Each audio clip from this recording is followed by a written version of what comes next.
하나님 감사합니다. 비록 저희들이 이렇게 코로나19 사태라고 하는 어려운 상황 가운데에서 서로 얼굴과 얼굴을 맞대지 못하고 비대면 가운데 지내면서 여러 가지 제약 가운데서 수업을 진행하고 있지만, 오늘 이렇게 우리들이 학생과 만나고 또 우리들이 교회를 위해서 걱정하고 또 우리 기독교의 미래를 위해서 서로 관심을 나눌 수 있는 그런 아름다운 시간을 허락하시니 감사합니다.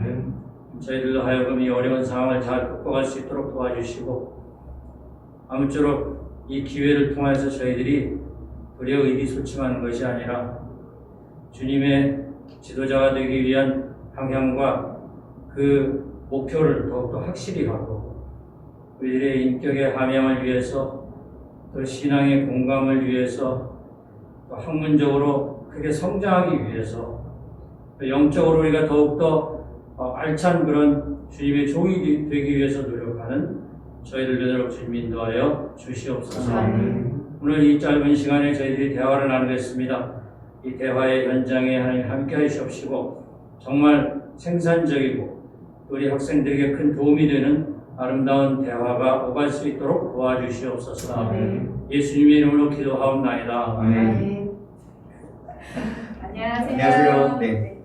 2020년 가을학기 목신의 밤 사회를 맡은 유한영 회장, 김미연 총무입니다. 네, 저희가 이번에 준비한 주제는 이중식 목회와 그리고 선교, 특별히 포스트 코로나 시대에 관련돼서 이중식 목회 선교에 관해서 좀 교수님들을 모시고 이야기를 듣는 시간을 가지려고 합니다.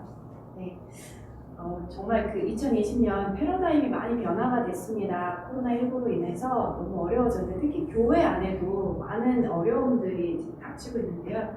특히 목사님들이 경제적 어려움들을 많이 호소하고 계십니다. 그래서 제2의 직업을 가져야 되는 것이 당연한 것 아니냐라는 이제 말들이 많은데요. 이것과 관련해서 원우님들 또한 굉장히 궁금해하고 계십니다. 네, 또한 선교에 관심이 많으신 분들 많이 계신 걸로 알고 있는데, 코로나19로 인해서 지금 선교의 길이 좀 많이 막히고 좀 어려워졌습니다. 또 이에 대해서도 좀 많은 관심을 가지고 질문을 해주셨는데요. 이 두 가지 주제를 가지고 우리 감신대 대학원장님이신 그리고 감신대 종교철학 교수님으로 지금 수고하고 계시는 정한식 교수님과 대학원 교무처장님으로 수고하고 계시는 정성배 교수님을 모시고 좀 이야기를 듣는 시간을 가지려고 합니다. 안녕하세요, 교수님. 안녕하세요. 안녕하십니까.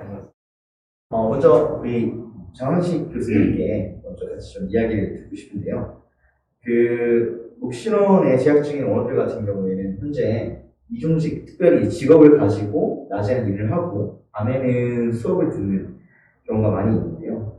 코로나 사태 이후로 가장 문제가 되고 있는 것 중에 하나가 목회자의 생계에 어려움이 많이 있다는, 그리고 또 이중직에 관련된 많은 관심을 가지고 있는 그런 어른들이 많이 계십니다. 이에 관련돼서 학교에서는 어떤 방향으로 목회자를 양성하고 훈련하는지에 대한 이야기와 또 이중직에 관한 교수님의 생각과 또 비전을 좀 이야기해 주시면 좋을 것 같아요. 먼저 이렇게 여러분들하고 이렇게 같이 만나게 돼서 정말 반갑습니다. 이런 기회가 자주 있어야 되는데 우리가 비대면으로 인해서 여러 가지 제약이 많고, 또 우리 학교도 참 코로나19 시대를 맞이하여서 굉장히 당황스럽습니다. 그런데 우리가 이렇게 당황하면서 의기소침할 것이 아니라 이렇게 또 적극적으로 우리 학생들이 학교의 관계자들을 만나고, 또 앞으로 우리 묵신 학생들이 미래의 교회에 나와서 어떻게 활로를 찾아야 될지에 대해서 적극적인 행동을 통해서 대안을 찾으려고 이런 좋은 기회를 마련해 주신 것에 대해서 좀 감사하게 생각하고, 저로서도 굉장히 고무적인 게 이런 기회를 통해서 우리 학교의 미래에 대해 조금 더 한 번이라도 고민해 볼 수 있는 그런 기회를 갖게 되었다는 말씀을 드리면서 먼저 감사의 말씀을 드리겠습니다. 여기 질문이 보니까 생계라고 하는 아주 강력한 경제학적인 단어가 등장하고 있는데, 그렇죠. 참 우리 감신 학생들뿐만 아니라 우리 대한민국의 모든 젊은이들이 당하고 있는 그런 어려움입니다.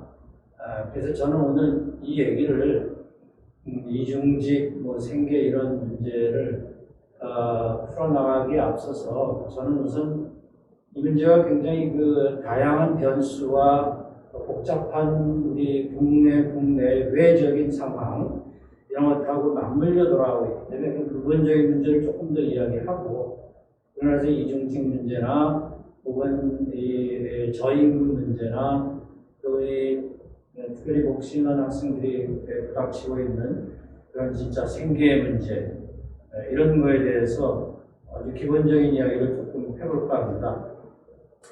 우선 그냥 단도직입적으로 답변을 말씀드린다고 하더니 생계 문제라고 하는 것은 저는 두 가지가 관련되어 있다고 하는데 하나는 교단 차원의 문제이고 하나는 여러분 스스로가 해결해야 될 문제라고 생각하고 있는데 교단 차원의 문제라고 하는 것은 교단이 이렇게 이중직이나 이런 것을 허락하지 못하는 그런 어려운 그 상황이 있죠. 지금 교단에서 목회하고 있는 분들도 사실은 목회의 자리를 찾기가 굉장히 어려운 그런 시대이지 않습니까?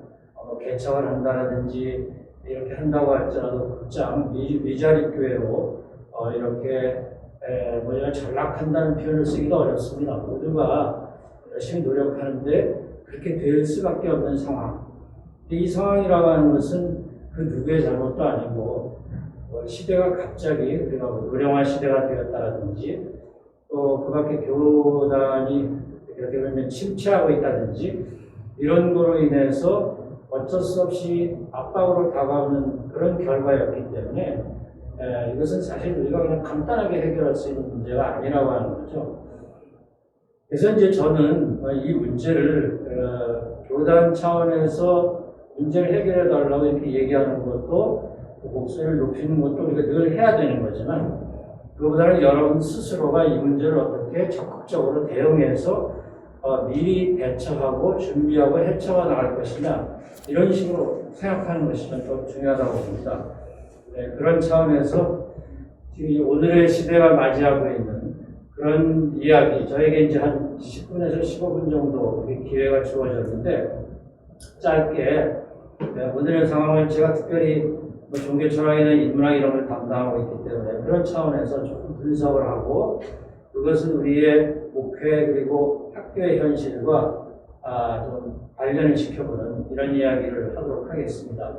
그런 방향으로 해도 되겠죠? 네, 저에게 그런 시간이 주어져 있는 것으로 알고 있는데 우선 저는 이 교회가 다 치고 있는 가장 도전을 전 세 가지로 보고 있는데 첫 번째는 타문화와 그다음에 세속화의 문제가 첫 번째 도전이라고 생각하고요. 두 번째는 AI와 4차 산업 이게 두 번째 도전이고 세 번째가 이제 코로나19. 그래서 이 세 가지를 오늘 조금씩 한번 이야기해 보도록 하겠고 이것이 우리들의 목회의 어떤 미래를 아주 근본적으로 패러다임 전환하지 않으면 안 되는 그런 어떤 요구와 도전으로 다가오고 있다. 그렇게 생각하면서 조금씩 말씀을 드려보도록 하겠습니다. 첫 번째, 타문화의 도전이라고 하는 것은 이게 타문화가 문화라는 말이 너무나 넓기 때문에 굉장히 그 외연이 복잡합니다. 저는 그냥 여기서 두 가지를 생각하고 있는 건데 하나는 그 세속적인 흐름에서 주도를 담당하고 있는 어떤 문화적인 흐름 그게 K-팝이 될 수도 있고 요즘엔 방송만 틀면 나오는 트로트도 될 수 있고 이런 그런 문화를 제가 이야기하기보다는 그것보다는 학문적인 관점에서 우리의 그 문명과 문화를 주도해 가고 있는 과학 저는 이 과학이라는 말을 쓰겠습니다. 과학 뜻도 너무 넓죠. 제가 생각하고 있는 과학은 자연과학인데 지금 우리가 이 코로나 사태를 특별히 맞이하고 보니까 모든 사람이 이제 과학에다가 의존하지 않으면 안 되는 그런 시대가 됐어요. 미국에서도 가장 인기 있는 사람이 트럼프나 바이든이 아니라 파우치라고 하는 그 질병관리본부 전형 그 전문가 그 사람이거든요. 왜? 그 사람이 어떻게 하느냐에 따라서 우리나라도 또 정암흑의 그분이 있지 않습니까? 그분이 어떻게 하느냐에 따라서 우리의 목숨이 왔다 갔다 하고 나라의 경제가 왔다 갔다 하는 이런 시대가 된 거죠. 이게 과학이라고 하는 것이 그저 옛날에는 우리가 그냥 도구로 사용하고 있는 학문이었는데 인간이 편안하게 살기 위해서 기술을 발전시키고 테크놀로지를 발전시키기 위한 학문이었는데 이제는 그게 아니라 우리 인간이 가지고 있는 모든 사고 그리고 그것이 만들어낸 여러 가지 분야의 모든 학문들을 곳곳에 침투해 들어가서 그걸 좌우하는 그런 학문이 되었다라고 하는 거죠. 제가 특별히 이 과학이라는 학문을 강조하는 이유는 우리 감리교 신학대학에 있는 뭐 학부 학생들도 그렇고 대학원 학생들도 그렇고 뭐 목심원 학생들하고 제가 지금 대화를 나누고 있습니다만은 이 과학이 가지고 있는 중요성에 대해서 되게 우리는 좀 약간 이렇게 멀리하는 경향이 있었다.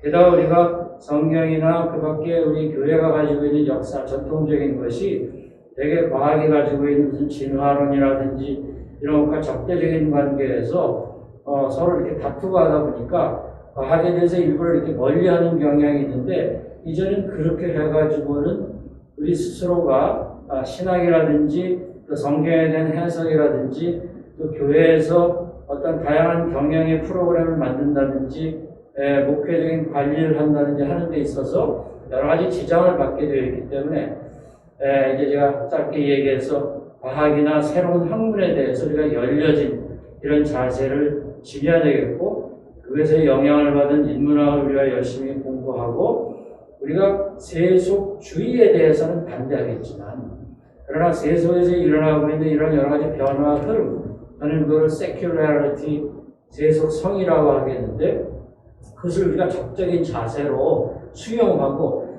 그것을 나쁜 것을 극복하고 우리 기독교의 이름으로 그것을 대체해 나가는 그런 학문적인 자세가 필요하다고 생각하고 저는 앞으로의 우리 대학원의 모든 커리큘럼이나 학문의 방향 이런 것들이 그쪽 방향으로 진행되어야 된다고 봅니다.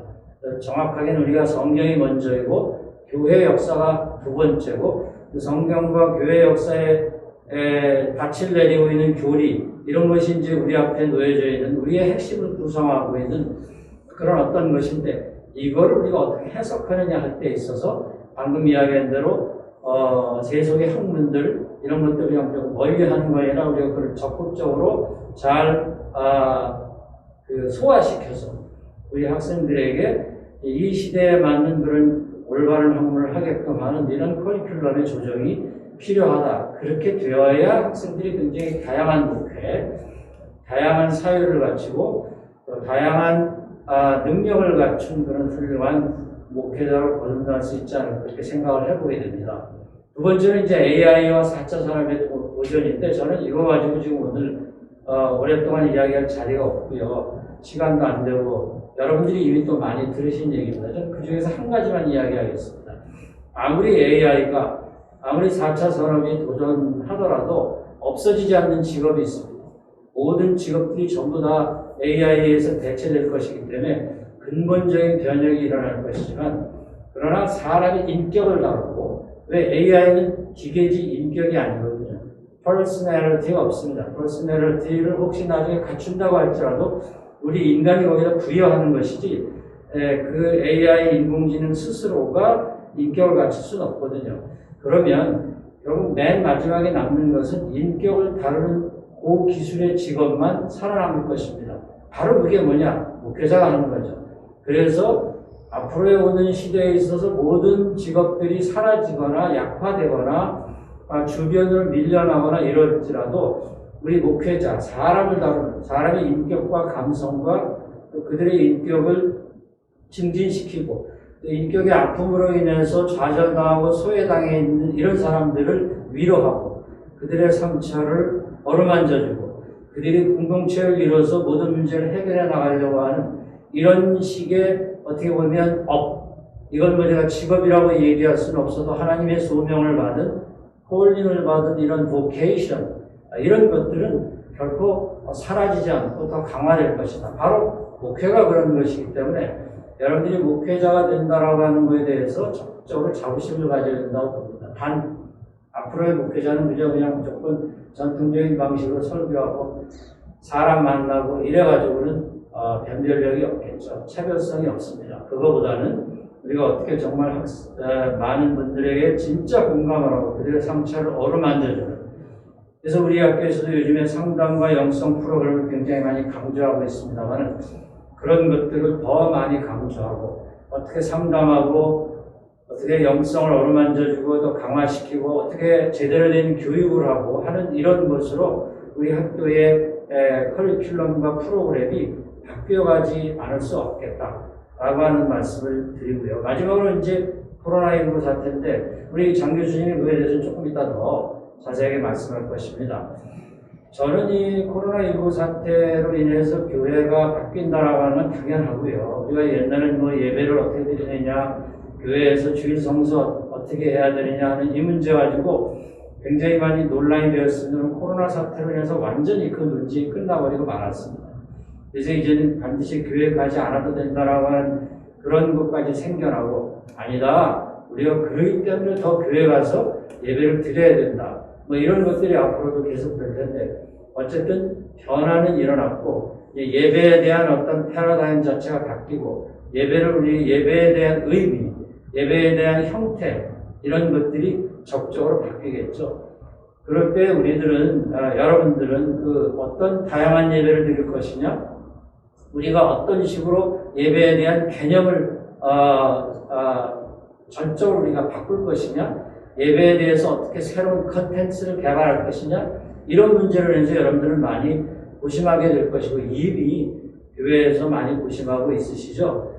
그런 것들을 생각하면서 이야기해야 되는데 저는 이것을 이제 그 생계나 이중직 문제 이런 것과 관련시켜서 말씀드린다라고 한다면 앞으로의 예배나 또 우리 교회 생활과 관련되어서는 더 중요한 것은 목회자가 그저 일방적으로 설교하고 이러는 것보다는 제가 아까 이미 첫 번째 세속성의 도전이나 인문학의 도전이라고 하는 그 패러다임 체인지를 말씀하면서 여러분들에게 이야기했습니다만 또 그리고 AI를 이야기해서 말씀했습니다만 정말 목회자가 어떻게 새로운 공동체를 이루고 그 공동체를 통해서 그 교인들에게 인격에 있어서 또 그들의 감성에 있어서 어려움을 당하고 있는 사람들을 같이 만나서 잘 영성적으로 좋은 프로그램을 통해서 그들이 모든 문제를 해결하도록 만들 것이냐 하는 이런 식의 예배와 이런 식의 교회 생활,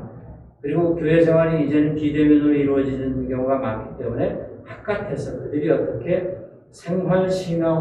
생활신앙인으로 살아갈 것이냐, 교회 안에서 예배드린다라고 하는 것뿐만이 아니라 바깥에서 나아가서 또 우리가 이제는 우리 교인 무슨 교인 하는 그런 개념도 많이 사라질 것 같습니다. 왜냐하면 교인들이 그저 TV를 보고 비대면으로 영상을 통해서 예배보는 교인이 늘어가면서 반드시 이 교회, 내 교회 뭐 이런 개념도 깨질 것 같고요. 우리 목사님이 최고의 목사님이며 이런 것도 많이 이제 사라질 것 같아요. 이제는 더 설교 잘하는 목사님을 찾아서 본인들이 골라서 예배를 드리고 이런 것도 있기 때문에 자, 이런 복잡한 여러 가지 다양한 변화 속에서 그럼에도 불구하고 여러분들이 적극적으로 새로운 예배를 개발하고 또 지금 이 코로나19 사태에 닥치게 될 새로운 변화에 대해서 미리미리 대처해 나간다라고 한다면 이중직 목회나 또 목회에 있어서 어떤 그 여러 가지 어려운 문제를 이렇게 목회 다변화, 그 다변화를 향한 여러분들의 여러분들이 미리 준비하는 이런 자세, 여러분들의 학문적인 개발 이런 것들이 이 문제를 해결하지 않을까 저는 그렇게 생각을 합니다. 이 정도로 우선 촬영을 마무리하겠습니다. 네, 감사합니다. 교수님께 그 세 가지 도전에 대해서 말씀을 해주셨어요. 타문화와 세속화의 문제, 그리고 AI와 4차 산업, 그리고 코로나19. 좀 근원적인 문제를 다시 한번 되짚어볼 수 있는 시간이 되지 않았나 싶습니다. 네, 감사합니다. 그러면 이번에는 선교에 대하여 장성배 교수님한테 좀 여쭤보려고 하는데요. 2019년 작년이죠. 한민족 과정이 이제 신설이 됐어요. 도시문 과정 안에. 그래서 이제 선교의 비전을 품으신 분들이 더욱더 저희 학교에 도시문에 입학을 하신 걸로 알고 있는데 이제 코로나19 상황이 되면서 현지 선교 계신 분들도 많이 이제 군대로 들어오신 분들이고 아직도 그곳에서 어려움을 호소하고 계신 분들이 많으시더라고요. 그래서 그럼 우리는 어떻게 준비를 해야 되는 것인가라는 이제 의문을 굉장히 많이 품으시더라고요. 그래서 이 부분에 대해서 어떻게 생각하시는지 대응이 무엇인지 얘기를 해주시면 예. 뭐 성서적인 또 신학적인 여러 가지 이야기들도 베이스가 되어야 되겠지만 오늘은 좀 실제적인 얘기를 좀 해보도록 하죠. 아까 그 이중직 얘기도 했었고 제가 이제 앞으로의 그 선교적 교회는 어떻게 바뀌어야 될 것인가 하는 얘기를 많이 하고 있는데 특별히 이제 대형 교회들은 그 나름대로의 존재 방법들이 있고 거기에 대해서 동조하시는 긍정적으로 바라보시는 교인들이 그 부분들을 커버하고 있기 때문에 큰 문제가 없다고 보여지고요. 이제 중요한 것은 작은 교회들의 문제인데 교인들이 거의 가지 않죠. 2층이나 뭐 지하나 그런 쪽에 찾아가지는 않는데 이제 어떻게 생존할 것인가 하는 그런 문제가 가장 큰 문제 같습니다. 요즘 같은 경우에 특히 모이지도 못하니까. 근데 제가 늘 그 선교적 교회 얘기하면서 전통적인 어떤 그 건물 중심의 교회는 좀 탈피했으면 좋겠다는 얘기를 많이 하거든요. 그래서 제일 먼저는 강대상하고 장애자 없애기, 그리고 그 빈 공간에는 뭘 갖고 채울 것이냐는 그런 이야기들인데 세상 사람들과 같이 나눌 수 있는 그런 NGO라든지 아니면 뭐 요즘 카페는 뭐 너무 많아져서 그게 이제 레볼루션이 되었지만은 저 같은 경우에 이제 동영상으로 이제 수업을 같이 보여주면서 쉐어 오피스 같은 경우 그래서 젊은 청년들이 이제 창업을 위해서 와서 오피스를 채우고 또 어떤 회비를 내면서 그것이 그 전체 공간을 유지할 수 있는 그 관리비라도 나오면 어떨까 하는 것이고 청년들이 꿈을 갖고 모였을 때 직업 코칭이라든지 진로 코칭이라든지 인생 코칭에 대해서 해줄 수 있다면 그들과 복음을 나눌 수 있는 접촉점이 생기지 않겠느냐 그런 얘기들이잖아요. 쉐어하우스라든지 그래서 다양한 그 모델들을 좀 생각을 해보았습니다. 그래서 그 이야기들은 뭐 끝이 없고요. 마을 만들기라든지 서울시의 프로젝트 속에서 마을 사람들과 같이 그 마을을 변화시켜가는 그런 이야기입니다. 어쨌든 그런 공적인 부분으로 나가지 않으면 그 작은 건물로 찾아오질 않겠다는 것이고 그러면 이제 나가서 어떻게 할 것이냐 하는 그런 문제들인데 특별히 만나면서 전도하고 선교하고 뭐 이러한 얘기들도 중요하지만 또 한편에서는 선한 목적의 자비량에 대해서도 생각을 해봐요. 아까 그 쉐어오피스를 통해서 어떤 운영이 될 수 있다라든지 이런 얘기를 해봤지만 최근에 이제 제가 이제 전문인 선교 디자인 그건 조금 이따가 한번 우리 장로님들하고 얘기하는 거지만 또 얘기할 기회가 있겠습니다만 내가 어떻게 은퇴한 이후에도 아니면 작은 교회 목회자하면서도 어떤 생계를 만들 수 있을까 했을 때 플러스 선교를 합치면 인터넷으로 들어가는 거 괜찮을 것 같아요. 블로거가 된다든지 유튜버가 된다든지 요즘에 그러면서 이제 뭐 고수입을 낼 수 있다는 얘기도 많이 하지만 그렇게 거기에 현혹되지는 마시고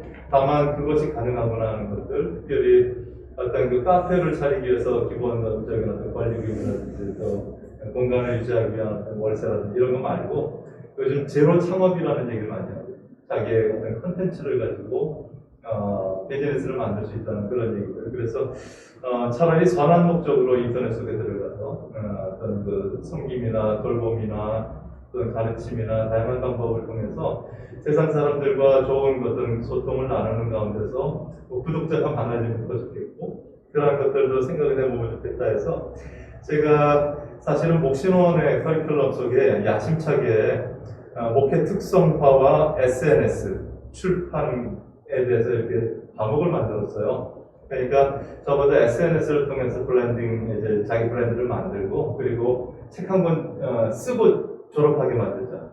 그래서 적어도 그 부분에 대해서 포지셔닝 되게 하고 또 세상 사람들과 선택할 수 있도록 하면 좋겠다는 생각을 가졌는데 지난 한 학기 마치고 봄 학기 마치고 목신원들과 줌에서 만났는데 그래 이런 그 과목들을 왜 가르치냐 차라리 그냥 조직신학이라든지 성서신학이라든지 이런 거 가르쳐달라고 그래서 제가 충격을 먹었어요. 그래서 제가 특수목회론이라든지 그래서 어떻게 보면 일반 직장을 가지고 전문성을 가지고 오신 분들이기 때문에 그걸 살릴 수 있도록 특수 목표에 대한 어떤 안을 좀 드렸으면 좋겠다라든지, 또 NGO 관련 과목들도 열었었는데, 그래서 다양한 어떤 법인체, 협동조합 이런 것들도 가능하다는 것을 알려드리고 싶었는데 이미 그걸 아시나 봐요. 그래서 뭐 하여튼 조절을 해서 그것 과목을 듣든지 아니면 이로진학을 듣든지 해서 택1로 저희가 바꿨습니다. 그 정도로 그분들은 그 분야의 전문가일 수도 있겠다 하는 생각도 들었고요. 다만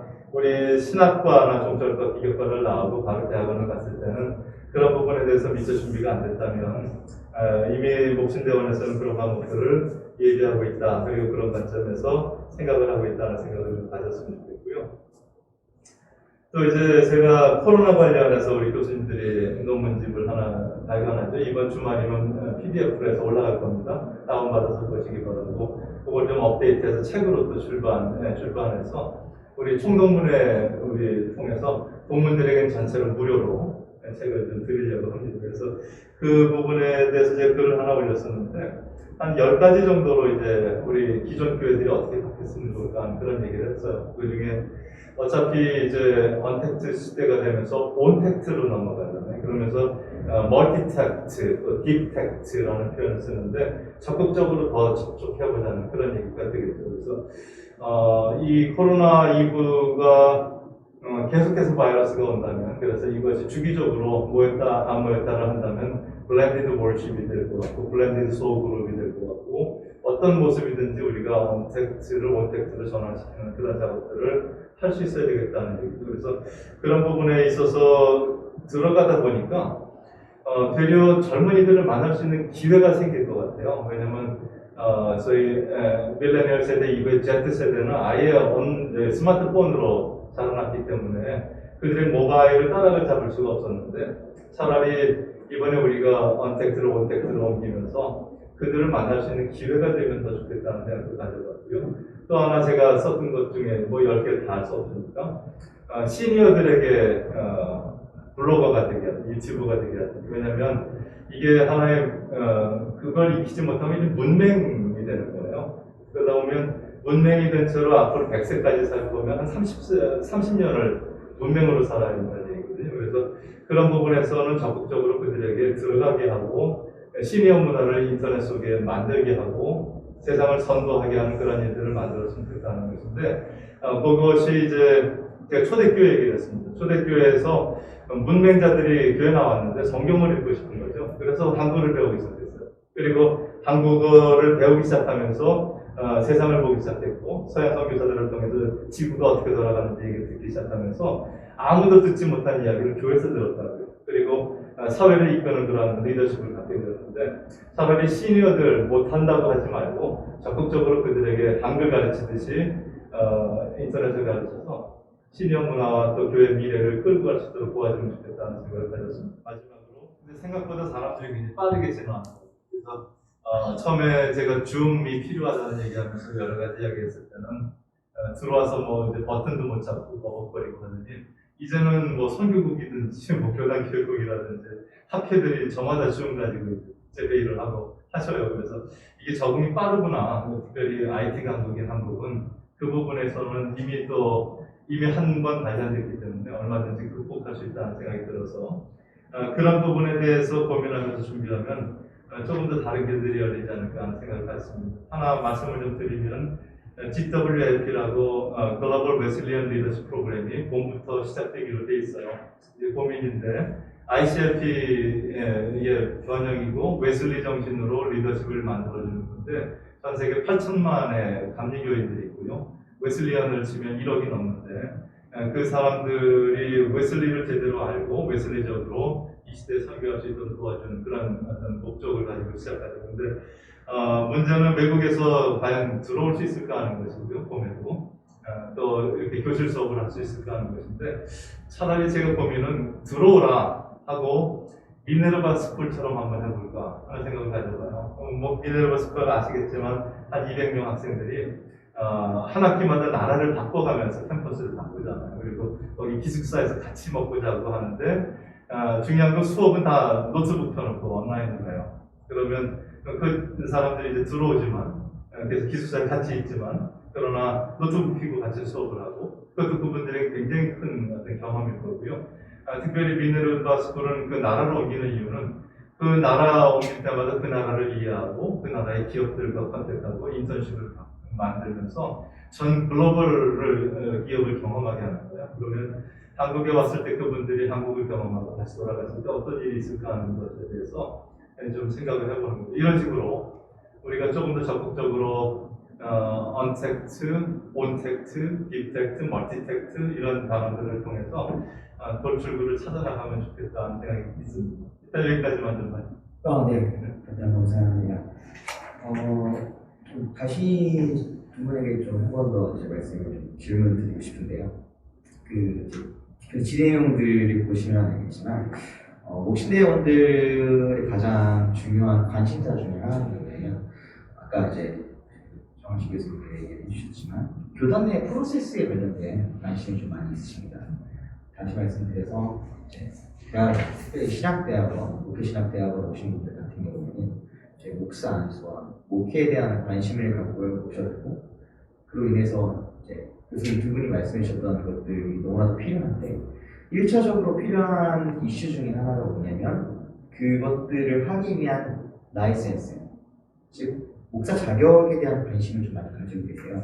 특별히 이제 목회신학대학원 원어민들 같은 경우에는 나이가 있으시고 수련 목에 있어서 제한을 받는 경우가 종종 계십니다. 그래서 저도 개인적으로 아는 어떤 목시 원어민이 수련 목자리를 구하기를 어려워하는 그 어려움에 대해서 토로를 하셨고요. 개척을 할 수밖에 없는 현실에 대해서도 조금 이야기를 나눴던, 개인적으로 이야기를 나눴던 기억이 있습니다. 그런 관점에서 특별히 이중직 목회가 더 이제 목신 원어민들의 관심을, 그리고 선교가 목신 원어민들의 관심을 좀 가지고 있는 것 같아요. 그래서 이중 목회를 특별히 언급을 하시는 이유는 아무래도 그런 부분 때문에 일반적인 프로세스에 따라서 수련 목회자로 들어가기 어려운 그런 문제, 그리고 선교에 관심을 가지는 문제도 이제 그런 문제들 때문에 관심을 좀 더 가지고 계신 것 같은데, 교단이 어떻게 바뀌어야 되는지에 대한 문제를 차츰하더라도 이러한 어려움이 있는 원어민들이 일단은 그러한 어떤 그 아이디어를 통해서 목회를 하기 위한 기본적인 라이센스인 목사 자격을 갖추기 위해서 어떠한 그 준비가 필요한지, 그 프로세스는 어떻게 진행되고 어떠한 도움을 학교에서 줄 수 있는지, 특별히 대학원 같은 경우에는 목사 양성을 목표로 하는 것이잖아요. 그래서 그런 것들을 한번 두 분이 이야기를 해주시면 감사할 것 같습니다. 글쎄요, 지금 사실은 이게 목사 양성이라고 하는 것이 두 파트로 나뉘는데, 그 중에서 신학교는 교육을 담당하고, 그 다음에 교단은 그 교육을 거친 사람이 제대로 된 기독교 대한감리회, 혹은 뭐 꼭 우리가 교파 관련을 갖지 않더라도 정통 교단에서 요즘 하도 이단도 많고 그러니까 제대로 된 목회자, 양질의 목회자, 어떤 영성적으로 하나님께서 보시기에 권장한 목회자를 만들기 위해서 또 따로 거쳐야 되는 과정이 있는 거죠. 그걸 이제 우리가 기독교 대한감리회 목회자가 되기 위한 과정, 그 중에 하나가 지금 말씀한 대로 수련 목회라고 하는, 혹은 뭐 설의 남자로 복자로 나갈 수도 있고, 그런 것을 위해서 고시를 거쳐야 되는 이런 것들이 이제 생겨나는 건데, 이 두 가지가 다 필요하죠. 근데 이제 문제는 그렇게 하는 과정 가운데서 지금 여러분들이 질문하신 대로 당장 목회지는 없고, 그래서 어떤 방식으로든 다양하게 목회를 하고 싶은데, 교단에서는 부부 목회를 금한다든지 이중직 목회를 금한다든지 하는데, 그건 이제 교단 나름대로의 이유가 있는 것이죠. 여러분들이 잘 아시는 대로 교단 나름대로 현재의 목회자 수급 문제가 제대로 해결이 되어 있지 않은 상태에서 이중직이라는 걸 함부로 허락한다라고 한다면 더 이 문제가 복잡해지기 때문에, 그래서 뭐 그들이 지금 가지고 있는 어떤 기존의 기득권을 지키기 위한 것이 아니라 교단 차원에서는 이 수급 문제를 해결하는 데서 너무 어렵기 때문에 이걸 함부로 열어놓을 수가 없다, 이렇게 되는 거죠. 자, 근데 우리가 그럼에도 불구하고 이 문제를 어떻게 해결할 것이냐라고 할 때는 제가 아까 말씀드린 대로 교단 차원에서 이 문제를 조금 더 융통성 있게 다양한 뭐 이게 기관 목회가 있고 그밖에 여러 가지가 있어서 목회에서 라이센스라고 표현했는데 목회자가 되기 위한 라이센스를 받기 위한 그런 통로를 조금이라도 좀 다변화시키고 다양하게 열어놓도록 이렇게 하는 뭔가 좀 이런 게 있어야 될 것 같고 그러기 위한 것은 교단에서도 개발해야 되지만 여러분들 스스로가 내가 이런 목회를 하고 있다. 그래서 이러이러한 것을 통해서 이렇게 하는데 이제 2년의 과정을 거쳐야 되겠지만 이런 것을 목회자가 되는 정식 과정으로 인정해 나오라고 해서 그걸 잘 개발해낼 수 있는 여러분들의 움직임과 목소리의 어떤 연합이 필요하다는 거죠. 계속 우리가 교단을 향해서 이렇게 자꾸 얘기를 하고 그래야 그들도 그렇게 그거에 대한 어떤 오픈된 개방된 자세를 갖출 수 있지 않을까라는 그런 생각을 해보고 어떤 분들은 이런 걸 못 참아서 자꾸만 독립교단으로 가고 이제 이러는 게 있어요. 그래서 우리 목신원 출신들 가운데 훌륭하게 공부하시고 좋은 경험을 가지고 있는 분들이 독립교단에 가고 그러는데 저는 그것도 요즘에 많이 이제 요즘 그 성향이 줄어들고 있다고 생각하는데 안수받는 거는 그냥 가자마자 안수받고 그렇죠. 근데 지금은 그러지 않아도 어떤 목회자가 제대로 된 목회자이냐 양질의 목회자냐 영성이 깊은 목회자이냐 하는 것을 사람들이 다 이렇게 금방 보면 아는 시대인데 독립교단에 가서 금방 안수만 따놓은 받는다고 해서 그게 목사가 되는 게 아니거든요. 우리들은 제대로 된 과정을 못해서 고시 거치고 해가지고 과정을 다 통과해가지고 어렵게 되는 사람과 그렇지 않은 사람과는 꼭 뭐 공부를 오래 해야만 잘하는 것도 아니고 그런 거지만 차이가 납니다. 경험에 있어서 차이가 나고 사람이라는 것을 만나고 자기가 스스로 이렇게 해보는 과정이 있어야 되는데 그런 것 없이 그냥 그냥 목사 안수만 받는다? 이거는 저는 아니라고 봐요.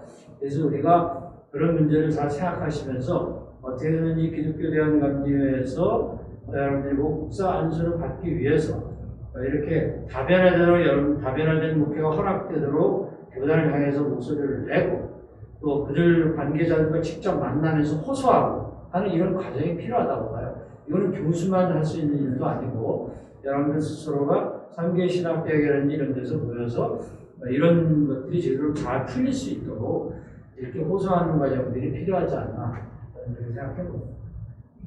그러면 교수님 지금 대학원장님 계시니까 그러면 그 아까 특수목회도 이제 장성표 교수님께서 잠깐 얘기하셨지만 혹시 그 다른 그 이중직이나 그러니까 이제 목회자로서 이거는 좀 배워서 나가면 좋겠다라는 그런 커리큘럼이라든지 과목이라든지 대안 있을까요? 아까 말씀하신 조금 더 하시죠. 네. 일단 그 지금 대원장님 말씀하신 거에 플러스 하면 내년이 이제 장년 개정이 되는 총회거든요. 그래서 사실은 지금쯤 이제 움직여야 될 때가 된 것 같아요. 그래서 수업 마치고 방학 때 대학원 원우들하고 뭐 저나 교수님들 몇 분하고 해서 TFT 만들고 조금 연구를 했으면 좋겠어요. 그러니까 이제 핏불 같은 경우라든지 안수를 그냥 졸업하자마자 주는 저희 MD부 졸업하자마자 데리가요. 거기서 안수 주거든요. 그래서 그런 상황도 좀 파악하고 거기에 장단점 그리고 우리가 수련목이라는 부분도 있지만은 저는 이제 개척을 하고 안수를 받았거든요. 그랬을 때 분목 가보니까 개척하고 담임 목사 해본 사람하고 이제 장로교회 그냥 수련목 당시에 수련목 비슷한 패턴으로 전도사로 있다가 안수받고 나서 보면 마음가짐이 달라요. 내가 담임이 돼보고 양들 몇 안 되지만 치료해본 사람하고 그렇지 않은 사람하고 책임감이 다르고 하니까 그러면 이제 개척을 권장하되 이런 그 전통적인 개척 말고 조금 더 플렉서블한 그런 개척 방법에 대해서도 연구도 하고 해서 좀 우리가 보기에 합리적인 방법으로 어떤 연구문을 하나 내고 장정개정위원회에 강력하게 요청을 해서 어느 정도 반영이 될 수 있도록 내년에는 좀 움직여야 되지 않을까 하는 것이 있고요. 저희가 이제 커리큘럼 얘기를 하는데 이제 이래라 저래라 얘기들 많이 하세요. 이제 다른 교단에 계시던 분이 이제 대학원에 오셔서는 왜 다른 신학교는 이거 있는데 우리는 없습니까? 라든지 뭐 너무 또 열려 있는 거 아닙니까? 뭐 별의별 얘기들을 하시는데 어떤 분은 또 너무 이게 다시 보수를 갖다고 또 막 야단하시는 분도 계시고 어느 분은 아직 넓다고 얘기하시는 분도 계시고 이게 다 다른 것 같아요. 그래서 워낙 그 교회의 스펙트럼이 넓기 때문에 이쪽에서 저쪽에서 모든 것들을 다 만족시킬 수는 없지만 저희 교수님들이 굉장히 현장을 고민하면서 지금 커리큘럼 개정이 가고 있거든요. 그래서 지금의 커리큘럼을 한번 믿어보시고 특별히 목신호는 굉장히 현장 중심적으로 또 저녁에 오시는 분들을 겨냥해서 또 한민족을 겨냥해서 지금 고민하면서 지난 학기 내내 가을에 내내 이제 TF팀 모여가지고 겨우 이제 연말에 만든 거거든요. 그래서 그런 것들 가지고도 한번 원우들하고 내용에 대해서 의논해봐도 좋을 것 같습니다. 네, 감사합니다. 그 한민족 과정 이야기가 나와서 네. 그 저희 질문 들어온 것 중에 한민족 과정에 대해서 학교가 부여되는 과정이 아니라고 네, 그건 제가 좀 대답을 해야 돼요. 네, 알고 계시는 분들이 계시더라고요. 네. 그거에 대해서 좀 이야기를 해주시면 좋을 것 같아요. 어떻게 그렇게 오해가 생겼나 봤더니 제가 짐작이 가요. 뭐냐면 저희 한민족 과정은 목회신학대학원 안에 이제 소위 특수목회라고 하는 전통적인 어떤 과정이 있고 그다음에 한민족 20명 할당이 됐습니다. 그래서 30명과 20명 분명히 목신대원 멤버들이고요. 오해가 될 만한 소지는 저기예요. 그러니까 비학위 과정으로 장로님들을 대상으로 한민족 전문가, 한민족 선교 전문가 과정을 열었어요. 1년 과정짜리거든요. 그래서 각 학교마다 3학점, 3과목을 미수하게 되어 있는데 그거 팜플렛을 보셨을 거예요. 그러면서 이게 우리 홈페이지도 팝업되고 하니까 이게 그거 아닌가 했는데 그건 전혀 다른 겁니다. 한민족 과정에 두 가지 과정이 있는 거라고 얘기하는데 아니요, 목신대원 안에 네, 한민족 그 책이 있는 거고요. 그 안에 그다음에 비학위 과정으로 한민족 선교 전문가 과정이 열려 있는 거죠. 그런 같은 이름을 좀 한민족이라는 이름을 사용하는 것 때문에 오해가 좀 예, 선교 전문가라고 이름은 분명히 다르게 했지만 한민족이 앞에 있으니까 같은 걸로 가는 거예요. 오해하시는 분이 예. 좀 있는 것 같습니다. 그러면 그 해외 선교사 이 질문이 굉장히 많이 들어왔는데 네. 그 해외 선교사든 국내 선교사든 어쨌든 선교사로서의 비전을 가지고 왔는데 인준 절차가 어떻게 되는지 대학원 다닐 때 무엇을 준비해야 되는지 무엇을 공부해야 되는지 질문이 엄청 많이 들어왔어요. 네. 그래서 이걸 좀 구체적으로 좀 알려주시면. 저희 감리교신학대학교 안에도 이제 교단 위탁된 그 선교 훈련 프로그램이 있죠. 예, 그래서 감신 선교 훈련센터라고 평생교육원 안에 있습니다. 그래서 평생교육원에 연락하셔서 감신 선교 훈련센터에 등록하고 싶습니다 하시면 그 선교 훈련원에 임하게 되시는 거고요. 교단으로 보면 총 8개의 훈련센터가 있습니다. 그 중에 감신 협성목원 하나씩 다 갖고 있고요. 그래서 저희 그냥 감신에 편하게 오셔서 수업하시면 될 것 같습니다. 월요일 날 저녁에 한 3시간 정도 모이고 있고요.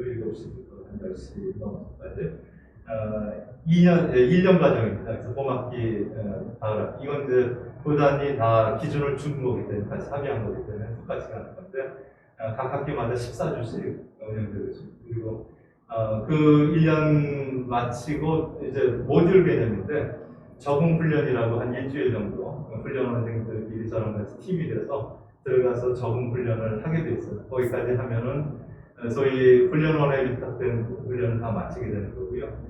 8개 훈련원생들이 한 번 교단에서 집중 훈련을 해요. 일주일 동안.